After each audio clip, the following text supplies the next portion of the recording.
ต้นสะบัดเพิ่นเห็นแล้วเด้อทางเอกพลโสภาเนาะ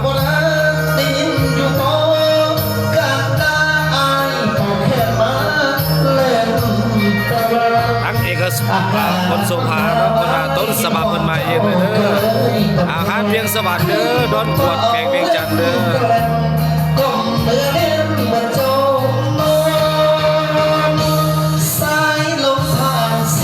เอาต้นสะบัดเพิ่นมาเด้อ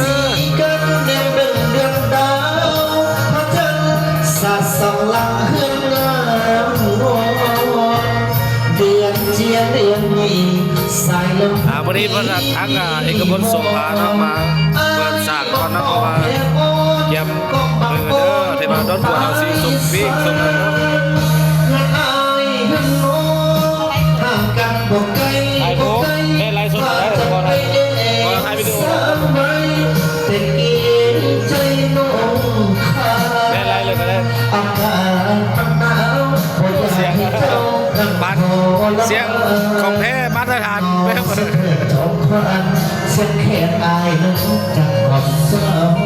นอนหากว่าน้องเจ้านอนหลับฝันดีขอรวยให้ยามีต้องรีบหนีจากจรนอนหลับสบายปิงเป็นเวียงสบายฮันปิงเวียงสวรรค์ไม่แซงเด้อโดนปวดโดนคำแฝงเวียงจันทน์เด้อวันนี้พิเศษเป็นทางต้นสะบัดเนาะเพิ่นเยี่ยมยามถามข่าวเด้อทางต้นสะบัดขอเป็นเพื่อนเองเขาทำเรียนสวรรค์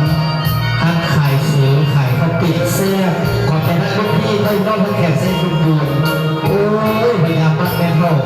ขอให้สุขให้มันให้ร่ำให้รวยฝากคนนั้นพิมพ์ต้นสะบัดกองเพชรกองเสามอบให้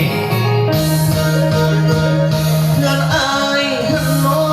งหากกันบอกไกลบอกไกลว่าจะไปเอวสาวไหมแต่เองใจน้องขาอากาศมันหนาวก็อยากให้เจ้า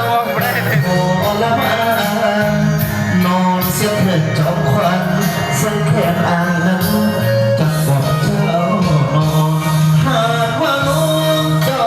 นอนหลับพิเศษทั้งเอกพลโสภาได้มาเยี่ยมยามอาเวียงสวัสดิ์เด้อได้มาเปลี่ยนแปลงเป็นอา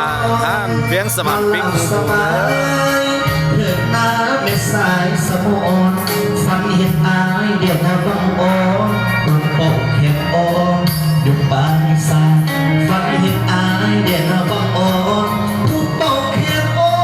นอยู่ปานสายขอใจให้สายน้องสายลาด้วยความรู้เด้อผักส่วนพึ่งอรุณขนส่งซีแขนภาคใต้ไปแล้วไหมนี่บาโบเนาะน้องสายหลักของเวียงสวรรค์เด้อโดยว่าของเวียงนาเจ้าเนาะต้องพ่อประกบเสื้อขอจะได้เจ้าภาพเด้อฝากมาเพียงมาบอกให้ขอบใจ